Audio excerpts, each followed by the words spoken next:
Yeah, he has been so chill from the moment he walked into the studio, not worried about the lights, all the people around him.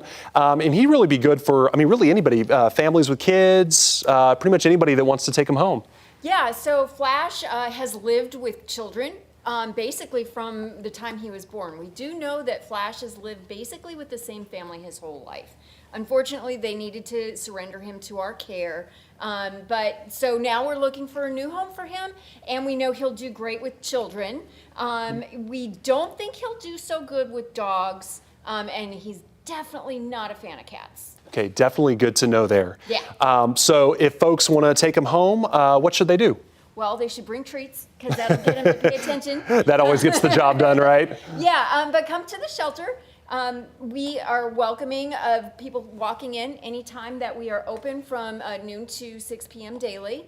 Appointments can also be made. And yeah, just come ask to meet Flash, and we will bring him out and let you meet him. Awesome. And I know there's a big need in general, right now at the shelter. If folks want to come and see some of the other dogs and kittens, I know, always looking for a forever home too, right? Yeah. So right now we have an overabundance of dogs, and that's really being under dramatic about it. Yeah.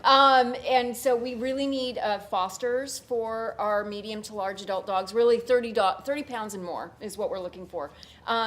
So foster families, adopters for those dogs will help us to make space for the new dogs that are coming in every single day.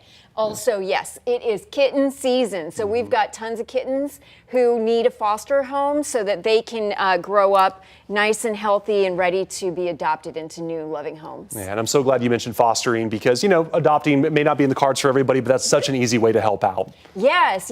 And we will help foster families as much as possible. We share supplies from our donations. We handle any medical needs that might arise. And we even share resources in cases of an emergency. So, you know, the foster simply provides a loving, safe place for the animal while we work on finding that long-time home for them. Hopefully we can get one for Flash. He is so sweet. April, really thank you so much for bringing him today. Of course. Thank you for having us. Absolutely.